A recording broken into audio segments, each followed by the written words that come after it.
امریکہ ایران میں ایک بار پھر کشیدگی بڑھنے کا خدشہ، امریکی ناکہ بندی ختم نہ ہونے پر ایران نے آبنائے ہرمز ایک بار پھر بند کر دی۔ ایران کی جانب سے کہا گیا ہے کہ اب آبنائے ہرمز کی اپنی پرانی حالت پر واپسی کا مزہ چکھیں، جبکہ آبنائے ہرمز عبور کرنے کی کوشش کے دوران کم از کم 2 تجارتی جہازوں پر فائرنگ کی گئی۔ خبر رساں ادارے رائٹرز نے بین الاقوامی شپنگ اور میری ٹائم سیکیورٹی ذرائع سے رپورٹ کیا ہے کہ ہفتے کے روز پیش آنے والے اس واقعے میں جہازوں کو فائرنگ کا نشانہ بنایا گیا۔ فوری طور پر نقصان یا جانی حالات کی تفصیلات واضح نہیں ہو سکیں۔ ترجمان خاتم الانبیاء سینٹرل کمانڈ کا کہنا ہے کہ آبنائے ہرمز سخت ایرانی کنٹرول میں ہے۔ آبنائے ہرمز کی سابقہ حالت میں کوئی تبدیلی نہیں ہوئی جب تک امریکہ ایران سے آنے والے جہازوں کو نقل و حرکت بحال نہیں کرتا۔ آبنائے ہرمز سخت کنٹرول میں رہے گی۔ پاسداران انقلاب نے کہا کہ امریکہ ایرانی بندرگاہوں کی ناکہ بندی کے نام پر بحری قزاقی جاری رکھے ہوئے ہے۔ ہرمز کی اسٹریٹجک نگرانی اور انتظامی کنٹرول ایرانی افواج کے ہاتھ میں ہے۔ بدھ تک کوئی معاہدہ نہ ہوا تو ایران کے ساتھ جنگ بندی ختم کر سکتا ہوں، بدقسمتی سے ہمیں دوبارہ بمباری شروع کرنا پڑ سکتی ہے۔ کل ذہین شخصیت وائٹ ہاؤس کا دورہ کرے گی، بڑا سرپرائز مل سکتا ہے، امریکی صدر ٹرمپ کا اعلان۔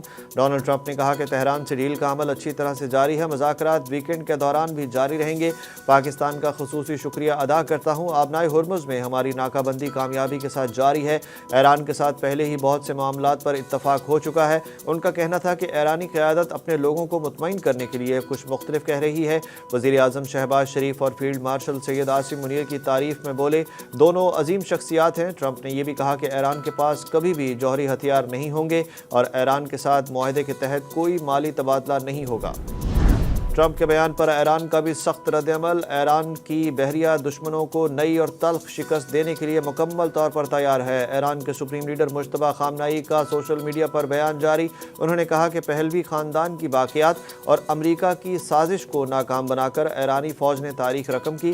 کچھ طاقتیں ایران کو تقسیم کرنا چاہتی ہیں۔ سپریم لیڈر نے ایرانی فوج کے قیام کے دن پر مبارکباد پیش کی۔ دوسری جانب ایران کے نائب وزیر خارجہ سعید خطیب زادہ نے میڈیا بریفنگ میں کہا کہ جب تک آخری ایرانی فوجی زندہ ہے جنگ لڑیں گے، جنگ کے مثبت نتائج نہیں ہو سکتے۔ امریکی فریق سفارتی راستے کو کمزور کرنے کی کوشش کر رہا ہے، اگر ہم جنگ میں واپس آئے تو پوری طاقت سے جواب دیں گے۔ ایران کی قومی سلامتی کمیٹی کے ترجمان ابراہیم رضائی نے واضح کیا کہ تہران افزودہ یورینیم کو ملک سے باہر بھیجنے کی کسی بھی تجویز کو قبول نہیں کرے گا اور نہ ہی اس حوالے سے اب تک کوئی وعدہ کیا گیا ہے۔ ایران کی وزارت دفاع کے ترجمان رضا طلائی کا کہنا ہے کہ امریکہ کے ساتھ جنگ ختم نہیں ہوئی اور ایران کی جانب سے خبردار کرتے ہیں کہ سفارتکاری میں کسی بھی دھوکہ دہی کا جواب دیا جائے گا، جبکہ ایران نے ملک کے 6 ایئرپورٹ کھول کر ملک کی فضائی حدود کو 50 دن بعد جزوی طور پر بحال کر دیا۔ امریکہ ایران مذاکرات کا دوسرا دور پیر کو پاکستان میں ہوگا۔ امریکی نشریاتی ادارے CNN کا بڑا دعویٰ۔ امریکی نیوز ویب سائٹ ایکزیوس نے 2 امریکی حکام اور مذاکرات سے باخبر ذرائع کے حوالے سے بتایا کہ امریکہ اور ایران کے درمیان جنگ کے خاتمے کے لیے 3 صفحات پر مشتمل ایک اہم منصوبے پر خفیہ مذاکرات جاری ہیں۔ اس معاہدے کے تحت امریکہ ایران کے $20 ارب کے منجمد فنڈز اس شرط پر جاری کرنے کو تیار ہے کہ ایران اپنا افزودہ یورینیم کا ذخیرہ مکمل طور پر ختم کر دے، جبکہ پیر کو اسلام آباد میں دوسرے دور کے حوالے سے امریکی نشریاتی ادارے CNN کی رپورٹ میں بتایا گیا کہ امریکہ نے ایران مذاکرات کے شیڈول کی تصدیق نہیں کی۔ 1.5 ماہ سے زائد گزرنے کے بعد بھی آیت اللہ علی خامنہئی کی تدفین کی جگہ کا تعین نہ ہو سکا۔ ایرانی میڈیا رپورٹس کے مطابق مذہبی ادارے آستان قدس رضوی نے بیان دیتے ہوئے کہا کہ امریکی اور اسرائیلی حملے میں شہید ہونے والے رہبر اعلیٰ سپریم لیڈر آیت اللہ علی خامنہئی کی تدفین کے مقام کا ابھی تک تعین نہیں کیا جا سکا۔ وزیر اعظم شہباز شریف 3 ملکی دورہ مکمل کر کے ترکیہ سے پاکستان روانہ۔ فیلڈ مارشل سید عاصم منیر کا بھی ایران کا دورہ مکمل ہو گیا۔ وزیر اعظم کا 3 روزہ دورہ سعودی عرب، قطر اور ترکیہ کے دوروں پر مشتمل تھا، جہاں وزیر اعظم نے تینوں برادر ممالک کی قیادت سے ملاقاتوں کے ساتھ ساتھ انطالیہ ڈپلومیسی فورم میں شریک دیگر عالمی رہنماؤں سے بھی ملاقاتیں کیں۔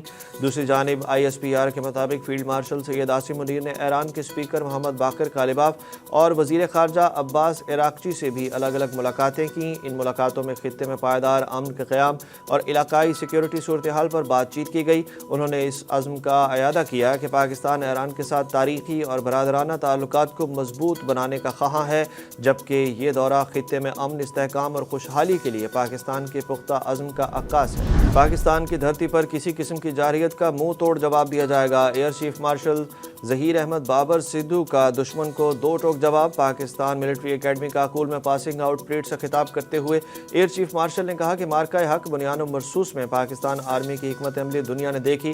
پاکستان ایئر فورس نے نہ صرف دشمن کے جہاز گرائے بلکہ تاریخ رقم کی۔ دشمن پاکستان کی طاقت اور ہنرمندی دیکھ کر دنگ رہ گیا۔ پاکستان بھارتی زیر قبضہ کشمیریوں کی حمایت جاری رکھے گا۔ پاکستان مذاکرات پر یقین رکھنے والا پرامن ملک ہے۔ لاہور میں اسکوٹی سوار لڑکی سے موبائل فون چھیننے کے واقعے پر ملوث مرکزی ملزم کو پولیس نے زخمی حالت میں گرفتار کر لیا، جبکہ اس کا ساتھی فرار ہونے میں کامیاب ہو گیا۔ میڈیا رپورٹ کے مطابق یہ واقعہ لاہور کے علاقے نواب ٹاؤن OPF میں پیش آیا تھا۔ پولیس کا کہنا ہے کہ گرفتار ملزم کی شناخت عدنان یوسف کے نام سے ہوئی ہے، جسے چوہنگ کے علاقے سے زخمی حالت میں حراست میں لیا گیا۔ واقعے کا نوٹس لیتے ہوئے وزیر اعلیٰ پنجاب مریم نواز نے پولیس کو 8 گھنٹوں کے اندر ملزم کو گرفتار کرنے کی ہدایت دی تھی، جس کے بعد پولیس نے فوری کارروائی کرتے ہوئے ملزم کا سراغ لگایا۔ پولیس نے ناکے پر ملزمان کو رکنے کا اشارہ کیا تو انہوں نے فرار ہونے کی کوشش کی۔ پولیس پر فائرنگ کر دی۔ فائرنگ کے تبادلے کے دوران ملزم عدنان اپنے ہی ساتھی کی گولی لگنے سے زخمی ہوا۔ کیس کی تفتیش کے دوران سینکڑوں CCTV کیمروں کی فوٹیجز کا جائزہ لیا گیا۔ گڈز ٹرانسپورٹرز کا ڈیزل کی قیمت میں کمی کے باوجود کرائے کم کرنے سے انکار۔ حکومت نے کمرشل پروازوں کے لیے جیٹ فیول کی قیمت میں نمایاں کمی کرتے ہوئے ایئر لائنز کو بڑا ریلیف فراہم کر دیا۔ صدر پاکستان گڈز ٹرانسپورٹ الائنس ملک شہزاد اوان کے مطابق وزیر اعظم کی جانب سے ڈیزل کی قیمت میں کمی کے اعلان کا خیر مقدم کرتے ہیں۔ جنگی حالات کی وجہ سے ملک میں امپورٹ ایکسپورٹ کا کاروبار نہ ہونے کے برابر ہے۔ گڈز ٹرانسپورٹر کو کسی قسم کا کوئی ریلیف نہیں دیا گیا۔ دوسری جانب جیٹ فیول کی فی لیٹر قیمت میں 23 روپے کمی کے بعد نئی قیمت 471 روپے فی لیٹر ہو گئی۔ گزشتہ رات ڈیزل کی قیمت میں 32 روپے 12 پیسے کمی کی گئی تھی۔ ملک میں سونے کے نرخ ایک بار پھر آسمان پر۔ سونے کے فی تولہ نرخ میں 4500 روپے اضافہ ہونے سے نئی قیمت 5,06,062 روپے ہو گئی۔ عالمی مارکیٹ میں سونے کے نرخ میں $45 کا اضافہ ہونے سے فی اونس قیمت $4,837 ہو گئی۔ چاندی کی قیمت 118 روپے بڑھ کر 8,562 روپے کی سطح پر پہنچ گئی۔ بنگلہ دیش کے خلاف 2 ٹیسٹ میچز کی سیریز کے لیے 16 رکنی قومی اسکواڈ کا اعلان کر دیا گیا۔ شان مسعود ٹیسٹ ٹیم کی قیادت جاری رکھیں گے، جبکہ 4 نئے کھلاڑیوں کو اسکواڈ میں شامل کیا گیا ہے۔ قومی ٹیسٹ اسکواڈ 27 اپریل کو کراچی میں کیمپ جوائن کرے گا۔ کیمپ 1 مئی کو اختتام پذیر ہوگا، جبکہ ٹیم 2 مئی کو بنگلہ دیش روانہ ہوگی۔ سابق ٹیسٹ کپتان سرفراز احمد کو بنگلہ دیش ٹور کے لیے ہیڈ کوچ مقرر کر دیا گیا۔